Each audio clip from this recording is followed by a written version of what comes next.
y bienvenidos a nuestro canal con Penny. Hola.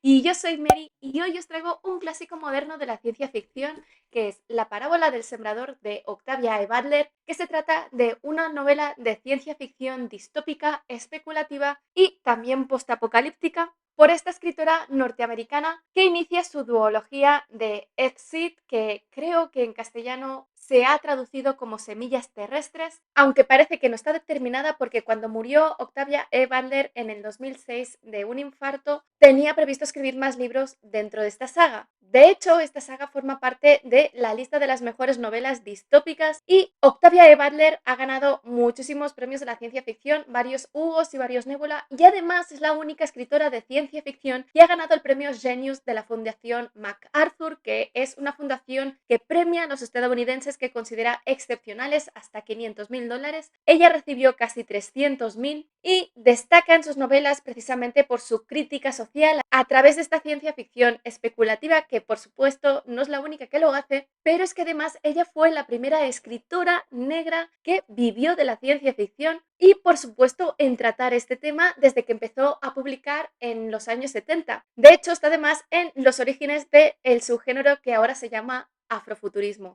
Esta novela en concreto fue publicada en 1993 y ganó varios premios y además fue adaptada a una ópera y a un cómic. Es un libro que trata de una forma extremadamente realista las consecuencias del cambio climático, razón por la que en el 2021 fue elegida por los suscriptores del New York Times como la mejor novela de ciencia ficción para optar al premio de mejor novela de los últimos 125 años. En España está siendo actualmente publicado por la editorial Capitán Swing con 352 páginas. La novela está narrada de forma completamente lineal y epistolar porque de hecho en realidad se trata de las entradas del diario de la protagonista, de Lauren Olamina, que es una chica afroamericana que en la mayor parte del libro tiene unos 17 años y que vive en este futuro Estados Unidos arrasado por el cambio climático. Además, sufre un trastorno que se llama hiperempatía, que luego os explicaré de qué trata, y en un momento dado tiene que terminar huyendo de su barrio cuando es arrasado. Es algo que sucede más o menos un poco antes de la mitad del libro, pero que no es un spoiler porque sale en la sinopsis y sale en todos los sitios que tratan este libro sin spoilers, así que por favor, abstenerse de mensajes de odio. Al seguir esta forma epistolar, está escrito en primera persona subjetiva y los diálogos están limitados, aunque sí los hay, pero claro, escritos de la memoria de Lauren. Y lo que importa de aquí es que Lauren recoge lo que ve y que siente desde su particular punto de vista debido a su enfermedad, reflexionando sobre todo lo que ve y las reacciones de la gente, que realmente esto es lo que da mucha riqueza a esta novela. Aunque, como en cualquier otro libro, el desarrollo vital y psicológico de Lauren es esencial en el libro, ya que su maduración a lo largo del libro es precisamente lo que la convierte en la persona que nos encontramos al final. Y como no voy a hacer spoilers, no voy a decir qué es esto, Butler se centra especialmente en desarrollar este futuro arrasado por el cambio climático y la sociedad consecuente, porque realmente es una sociedad dominada por la violencia y la desigualdad social, puesto que la mayor parte de la población, el 90% por lo menos, vive en la calle sin dinero para comprar agua o comida y por ello viéndose obligada a robar y a sobrevivir como puede, o por otro lado están esclavizados por las grandes empresas, pero esclavizados como cuando existía la esclavitud. Por ello, esta destrucción y erosión de la sociedad que conocemos hoy en día ha implicado que el racismo y la discriminación retrocedan por lo menos 200 años. Junto con estas consecuencias del cambio climático, que son muy realistas en cómo podría encontrarse el mundo dentro de unos cuantos años, sin duda el tema principal del libro es la desigualdad social que se produce como consecuencia de ello, como si estuviese en el ADN de todos realmente sentirnos diferentes y no iguales y abusar del más débil. Y es que aquí se ve claramente como una parte de la sociedad, este 1%, la parte más rica y poderosa, son en realidad parásitos de la mayor parte de la población de la que viven a costa de explotar y esclavizar y matar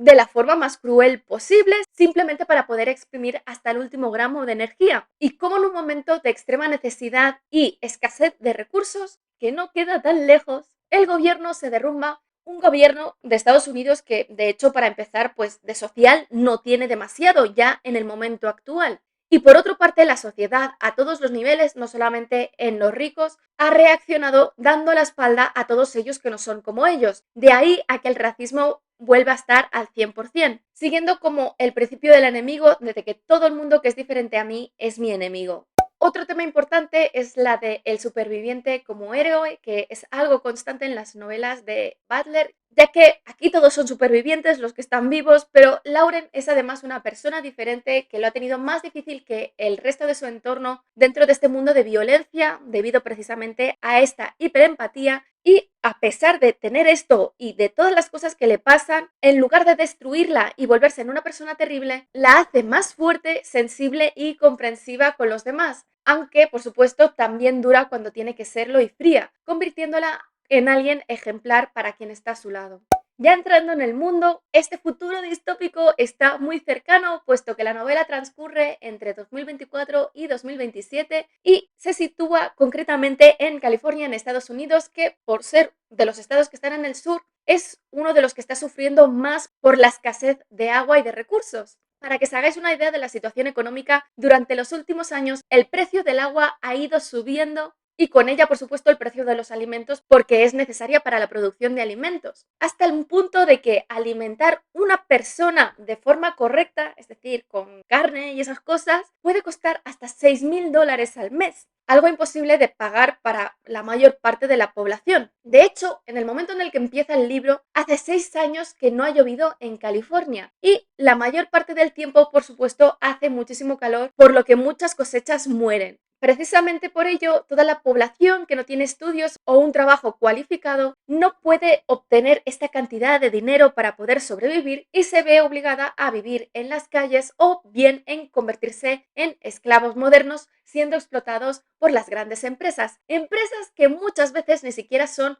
norteamericanas, sino que digamos que se está produciendo en Estados Unidos lo que ellos hacen en otros países, especialmente en Asia, puesto que son mano de obra barata, porque parece que muchos otros países están navegando toda esta situación mucho mejor. A lo largo de los años, a medida que ha ido subiendo esta gran inflación, los estados del norte, que siempre han tenido más agua y que tienen tierras más fértiles, han acabado cerrando las fronteras como si fuesen estados únicos, si bien en realidad sobre el papel siguen siendo un país porque sigue habiendo gobierno y administración y de hecho se siguen celebrando las elecciones, pero que realmente esta gente no tiene ningún poder para obligar a que haya una ayuda mutua, simplemente en ir agravando la situación de los más pobres, sacándoles prácticamente todos los derechos en el momento en el que está transcurriendo la historia. Y es que la mayor parte de la población no puede contar con este gobierno para nada. Por un lado, la mayor parte de ellos, incluso los que viven en barrios enmurallados, no tienen acceso a un médico. Llamar a la policía implica tener que pagar por su servicio y un precio muy alto para que luego te vengan y te requisen todas las cosas de valor de tu casa. Y si tienes que llamar a los bomberos, algo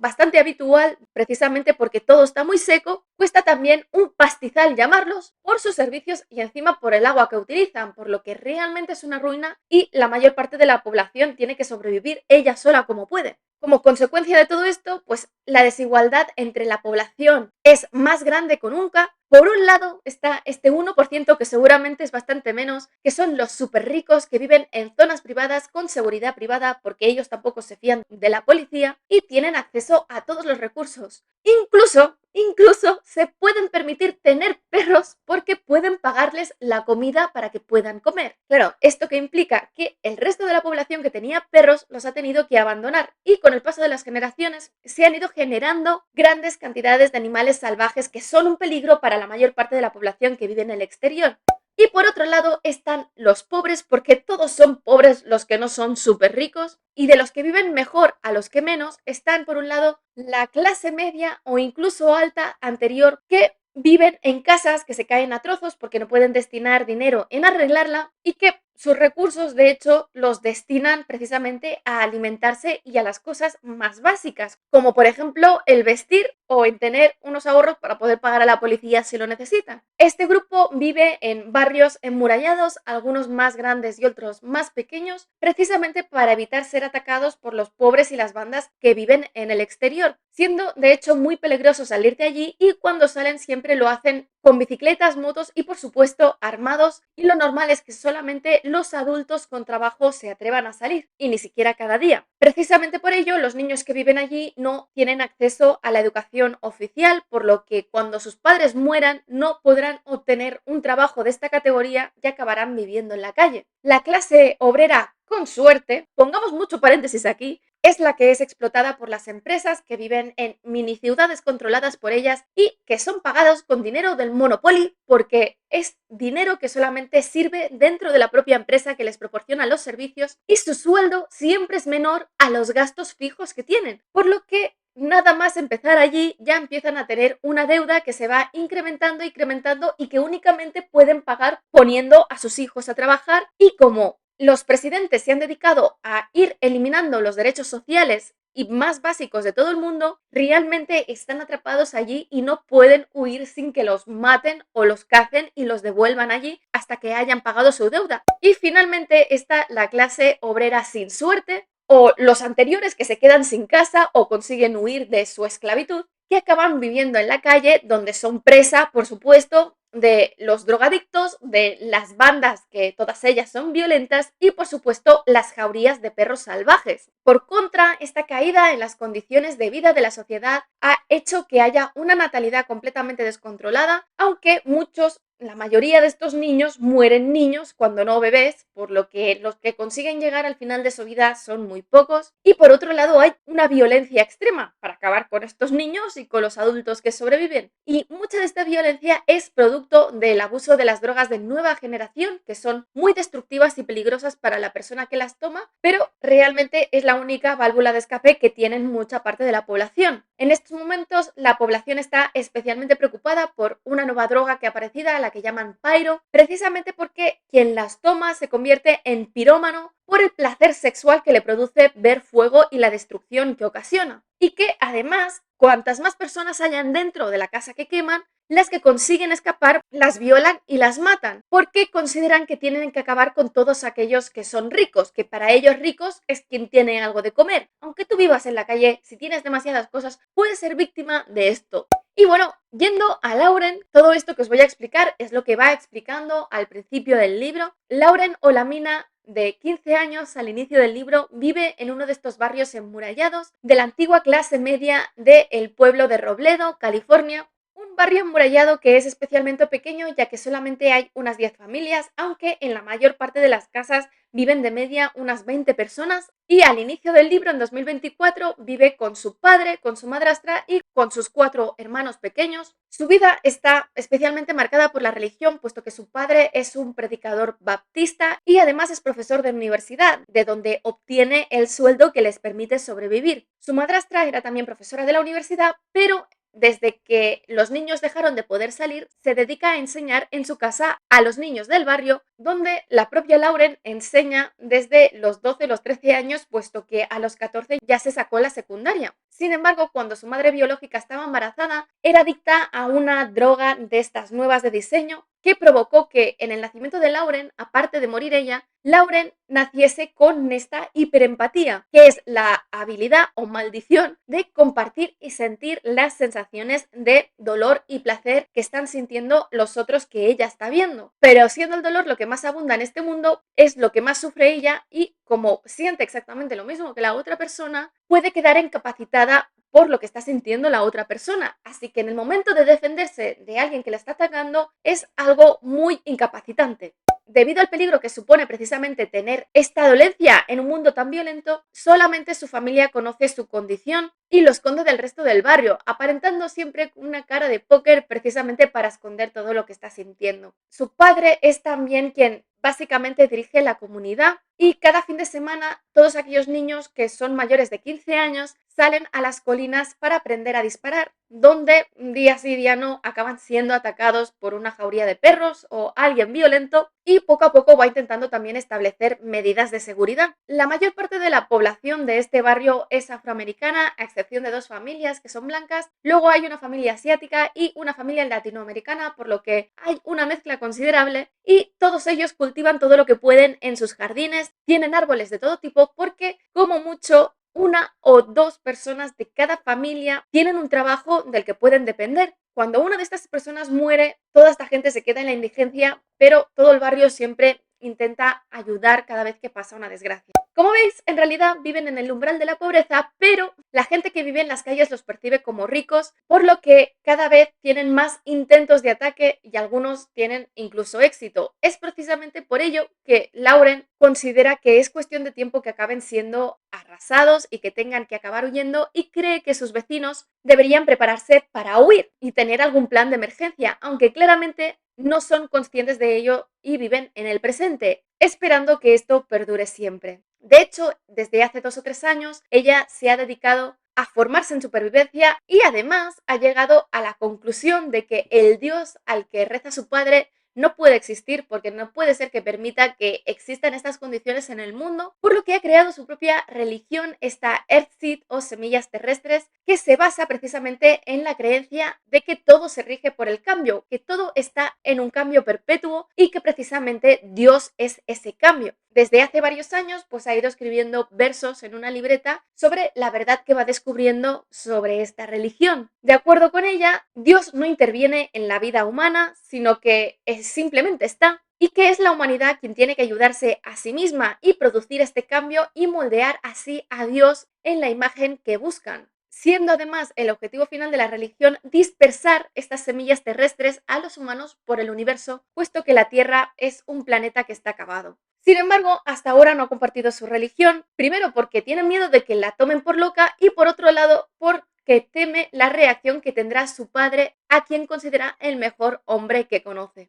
En las primeras entradas del diario de 2024 explica todo esto que os he dicho y explica cómo su hermano menor, Keith, es el menos inteligente y el más cruel con diferencia, y que de hecho desde pequeño se dedicaba a simular que estaba sangrando precisamente para que ella sintiese dolor e incluso llegase a sangrar, y que no entiende por qué es el favorito de su madrastra. Hasta el momento hay que decir que la comunidad ha conseguido sobrevivir de forma muy precaria, eso sí, porque incluso aquellas familias egoístas y ariscas ponen de su parte, destacando entre ellas quizás al patriarca de la familia Moss, que tiene así como una familia mormona, no dice exactamente qué religión es, pero que se dedica a rescatar, a comprar a bellas mujeres en la calle, cuando son casi niñas, y convertirlas en sus mujeres, de las que tiene un montón de hijos, a los que limita considerablemente el contacto con el resto del barrio. En una de estas primeras entradas vemos precisamente el mundo exterior, cuando varios niños de la comunidad, incluyendo a Lauren, salen al exterior para ser bautizados en una iglesia real, y explica cómo para poder comprar este agua, para poder bautizarlos, toda la comunidad ha tenido que poner dinero. Es precisamente en este trayecto que vemos cómo salen del barrio todos en bicicletas, flanqueados por adultos con armas, y cómo durante el camino ven muchos cuerpos mutilados y personas moribundas, algo que por supuesto Lauren intenta evitar prestar la menor atención posible, precisamente para que no se active su hiperempatía, dando gracias de que no se activa nunca con los muertos. En estos momentos también se están produciendo las próximas elecciones a presidente, y explica cómo una gran parte de la población ha dejado de votar precisamente porque el presidente ha dejado de trabajar para la mayor parte de población, y explicando cómo el candidato que va a terminar siendo elegido, Donner, se convertirá en un autócrata que basará su política en suspender no solo los derechos de los trabajadores, sino la mayor parte de los derechos de la población que no sea súper rica. Para Lauren, otro gran error de este presidente es precisamente terminar con el programa espacial, porque cree que el espacio es la única salida que le queda a la humanidad. En estas entradas va describiendo cómo la situación del barrio se está deteriorando, por ejemplo, la última televisión que quedaba se estropea, pero sobre todo cómo cada vez sufren más intentos de ataques y cómo estos ataques cada vez van teniendo más éxito, explicando al final de este año cómo una de sus vecinas, la única que vivía sola porque tenía un carácter que no aguantaba nadie de su familia, le entraron a robar y le robaron todo lo que tenía en la casa, y justo una semana después de esto se suicidó cuando se enteró que sus hijos y sus hermanos y sus respectivas familias habían sido asesinados al incendiar la casa en la que vivían todos. Tras este ataque, los vecinos empiezan a asustar y deciden empezar a hacer guardias nocturnas por parejas para asustar así a los posibles ladrones, y Lauren ve por supuesto sus temores cumplidos y decide que cuando cumpla los 18 se irá de la comunidad para ir hacia el norte y encontrar un trabajo en el que le paguen y pueda vivir mejor. El 2025 se inicia con un incendio provocado en un garaje por una niña de 3 años que no recibe supervisión precisamente porque su madre, que apenas tiene 15 años, fue abusada repetidamente por un tío que vivía dentro de la casa de la que nació esta niña, Amy. Lauren describe a esta familia, a los Dunn, como seres poco inteligentes, ariscos y egoístas, que no se preocupan ni siquiera de ellos mismos, de su propia persona y por supuesto no dedican ninguna atención a los niños. Por suerte, entre todos los vecinos consiguen apagar este incendio y Lauren le pide a su madrastra que deje que Amy empiece ya la escuela precisamente para poderle darle algo de atención. Y efectivamente la niña parece progresar bien y tras la primera gran lluvia después de 6 años, Amy muere cuando recibe una bala perdida de alguien que estaba disparando a la puerta del barrio. Estos últimos acontecimientos hacen que Lauren sienta que tiene que compartir estos miedos del fin del barrio con alguien y elige, por supuesto, a su mejor amiga, a Joan, que se asusta enormemente y no quiere aceptar que todo esto sea verdad, por lo que se lo cuenta a su madre y Lauren recibe una charla seria de su padre, algo que ella no puede comprender porque no entiende por qué su padre dice que tienen que proteger al resto de los vecinos de ellos mismos para que no cunda el pánico, aunque sí acepta acelerar la implementación de las medidas de seguridad. Lauren se siente muy traicionada por Joan, rompiendo su relación de estrecha amistad, como es normal, y alegrándose de no haberle contado nada sobre su religión o hiperempatía, porque no sabía dónde estaría si no. Durante este periodo tienen varios intentos de robos más y hay más incidentes, por lo que Lauren prepara su kit de supervivencia con todas las cosas que considera que necesitaría si tuviese que cogerlo y salir corriendo a la calle porque la comunidad ha caído. Sin embargo, sus problemas empeoran considerablemente cuando su hermano menor Keith, ahora de 12 años, decide que es un hombre por lo que no tiene que tender porque tiene que esperar a los 15 años para salir a practicar tiro. Así que en una de estas salidas, para demostrar que puede valerse por sí mismo y que es un hombre, sale solo de la comunidad cogiendo la llave de su madre y vuelve por la noche vivo pero completamente desnudo y ensangrentado. Poco después de su cumpleaños, para animarle un poco, sus padres le regalan una pistola de aire comprimido, que es el peor regalo que podían hacerle, porque, para su desgracia, esa misma noche decide salir con ella otra vez y está fuera durante una semana. Y durante esta semana todo el barrio arriesga su vida para salir a buscarlo, de hecho ya lo dan por muerto. Este aparece con ropa nueva y dinero en el bolsillo, que evidentemente solamente ha podido conseguir robando y quizás matando a quien lo tenía, por lo que su padre le da una gran paliza por todo lo que les ha hecho pasar y por todo lo que supone que ha hecho fuera. Esta paliza solamente sirve para que Keith vuelva a salir y esta vez lo haga robándole la pistola a su madre, viniendo de vez en cuando no está su padre, que sabe que está trabajando, para traerles dinero y regalos a sus hermanos pequeños, que son claramente robados y que de hecho le reconoce a Lauren que forma parte de una banda muy violenta y que ha matado cuando ha tenido que matar, que precisamente esta banda la ha aceptado porque sabe leer y escribir y ellos no, y Lauren se da cuenta de que solamente es cuestión de tiempo de que su hermano termine muerto. Y es que durante todo este tiempo su odio por Keith ha ido creciendo porque claramente es un psicópata y por el daño que está haciendo a su familia, pero por otro lado no puede evitar quererlo. A lo largo de la novela las condiciones irán empeorando y degradándose y Lauren tendrá que lidiar con todo ello, madurando en sus decisiones y por supuesto también profundizando en su religión. Y bueno, eso es todo, espero que os haya gustado, aunque haya sido un poco largo. Si es así, dadle al like, dejad comentarios que ya sabéis que siempre los contesto. Si no estáis suscritos, suscribíos y sobre todo dadle a la campanilla para que YouTube os avise de cuando cuelgo nuevos vídeos, que los siguientes dentro de la literatura va a ser Cuento de hadas de Stephen King, Estación 11 de Emily St. John Mandel y La parábola de los talentos de Octavia E. Butler. Y por otro lado, en el ámbito de los cómics, el siguiente va a ser Thor el maldito de Jason Aaron y la segunda parte de la novela gráfica de Dune. Nos vemos en el siguiente vídeo.